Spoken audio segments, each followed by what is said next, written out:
Kristin Owen, welcome to my living room. Thank you. Welcome to mine. And where are you calling in from? I live in Austin, Texas, and I found a view with a bookshelf behind me to make me look smart. It's a pretty bookshelf. I like the blue.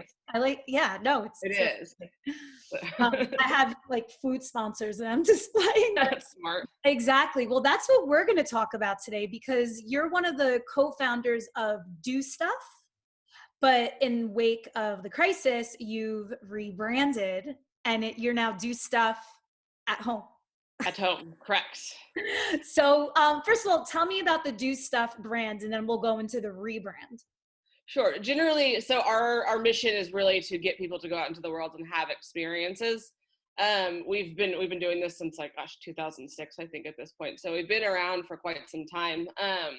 With the belief that what people really care about is like local connection and community. And so all of our properties or websites, we have them in 21 cities across the US. We all partner up with someone local in that market that really cares about the community and knows the scene really well to be our launch partner in it and help us develop a website and community all built around the idea of just making sure that people are able to go out into the world and have great experiences with their friends and family. Yeah, unfortunately, that's been taken away for quite some time now, right? Yes, it was an interesting, yes, it's affected us all, so we all know, but yeah. So how did you pivot away? Yeah, so we pretty quickly, I mean, we're a small team, so that helps a lot. We're Austin based, so the moment that South by got canceled, we were, it was pretty clear what was about to happen. So we created the concept of do stuff at home. It's not the most novel tagline. It just happened to fit in really well with what we're doing, where we are trying to just make it easy for people to sort through like all of the digital noise right now and figure out what they can do online. I mean, the obvious bread and butter is live streams. It's sort of the same as like in the real world, as I'll call it. People go to our site to typically, most commonly, go to find out about concerts happening, be it like a Live Nation show or something at a very local theater or whatever it is. We just changed our listings to be entirely live streams. And then from there, it's like helping make sense of all of them because there's so many now and there's so much to do. It's almost, I think, overwhelming the amount of data that we're getting like thrown. At least it is for me. We help filter and sort like the most popular ones and the best ones, and also the ones that maybe are very hyper local to a market that like I may not care about in Austin, but maybe someone in Chicago very, very much cares about. So you can find the big ones, the Diplos. I don't know why I just thought of Diplo, but whoever it may be, but you can also find all the local musicians that you really care about and want to support and watch those. And it's much more than music, really. It's really like we're trying to create content that just supports the community. So it's how to support the service industry, all the great online yoga classes or whatever it may be, all the different stuff that all the different doers of the community are doing.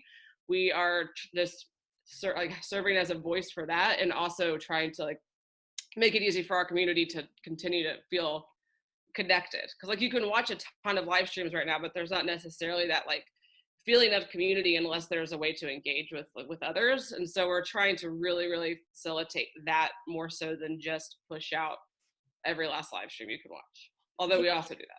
Yeah, I want to give people a behind the scenes look at what it takes to run a website, because I know it's a beast. You said you have a small team, so you had to get your listings, your original listings removed, right? And then build up this whole new database. Yes, correct. I mean, have you slept? Have you slept? Yeah, I definitely. I appreciate that you acknowledge that the feat of that part. I can't really take credit for that. I am not on the product side of the company, but I mean, we have. I don't know if I should admit this, one full-time developer and one front end. So it's pretty Herculean in my mind, seeing them figure all of that out rapidly fast. Have I slept? Not, I mean, our whole team, not just me, but it's amazing. It's like just very little. We're working very, very hard. It's like everyone's, I think, just driven by so much passion to like do this really well that helps a lot. But no, the first few weeks were pretty crazy. It's kind of sorting, getting into a routine, but also right when you're working from home, there's no like separation of day. So you just like keep working, or that's what I do. That's what I do too. I mean, I wake up, I do a little quick workout, and I just go until my eyes bleed.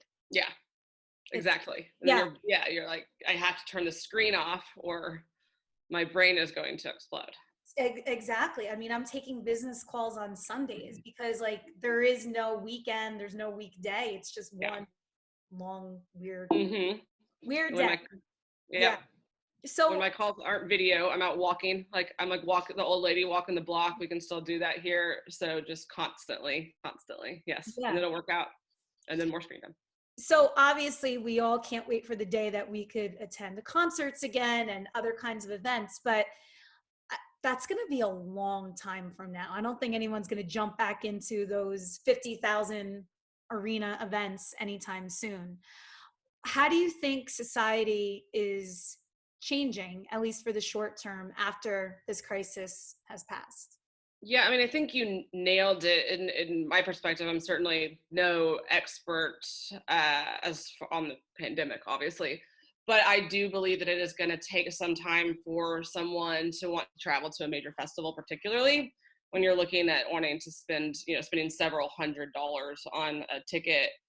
Right now, that's just hard financially for a lot of people, but also like, I don't know the right way to say this because I'm being recorded, but like, who's going to really want to be the first one to get 50,000 people together? Like, it's going to take some time for that to be something that people are comfortable with. I think at the end of this, what people are going to just want to do is go out and spend time with people that they care about.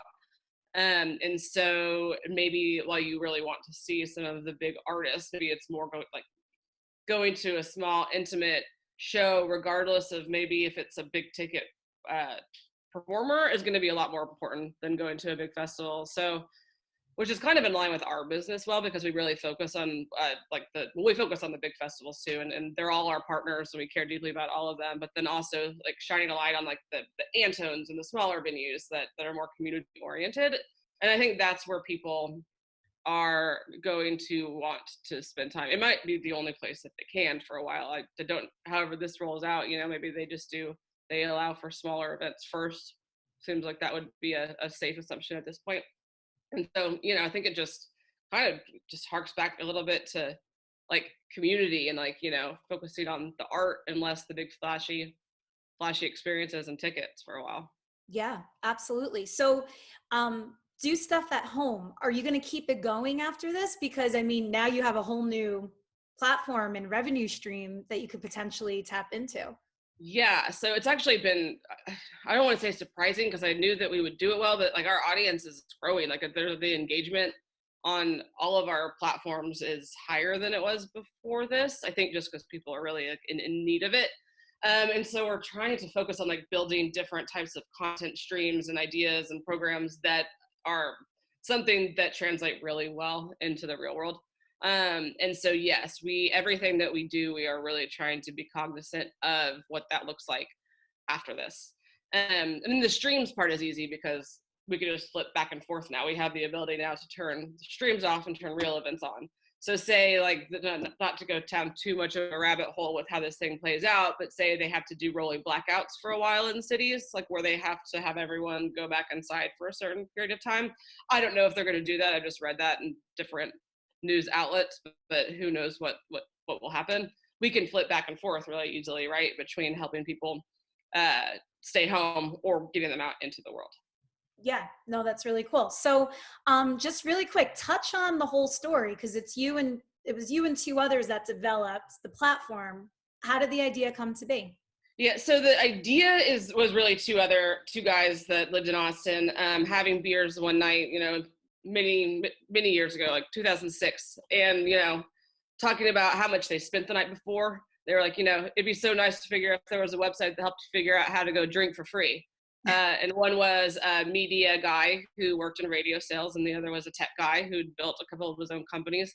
And they were like, let's just try this. And so they started building the website, figured out that, music became the primary focus because we're in Austin and we're all huge music fans, all three of us. And it just started working. And then after about 4 years of doing that just in Austin, we were like, you know what? I think this is a real business that we could take beyond Austin, like because the focus will be on finding that person who lives in that city that really, really cares about it. rather than just trying to make it a technology data problem. Like there's a lot of people that try to do it what we do, but they just try to, you know, scrape the internet and pull all the event listings from other ticketing sites. We were like, let's build it with a team in that city that cares about the community, that like we could build a real brand around. And it's been working. How many cities are you in? We are right now in 21. Oh, nice. You're in Manhattan, obviously. Are you in Jersey or no? Not yet. Not yet. Okay. Well, when you're ready, come and talk. I will let you know. Yeah. No, well, because I don't know if you know, we run Hip New Jersey. Mm-hmm. But we're a New Jersey lifestyle website. So best places to eat, shop, events.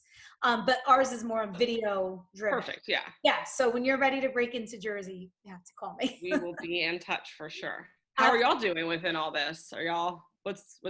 Well, I live in Jersey City. So we're in the epicenter of the whole thing. I mean, you know, I'm right across the river from Manhattan.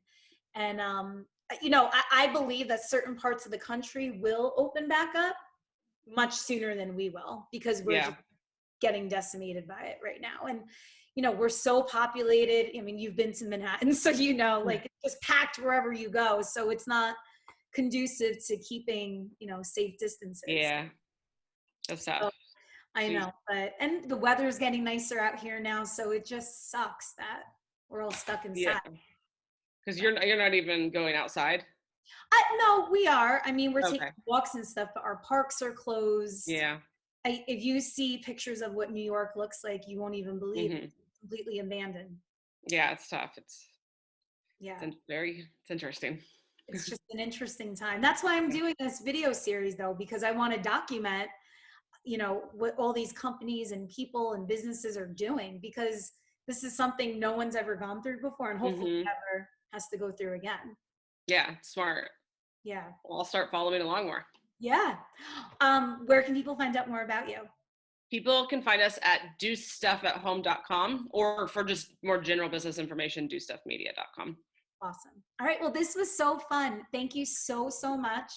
And please stay healthy and safe to you and your family. Same to you. Thank you. Thanks, Kristin. Bye. Bye.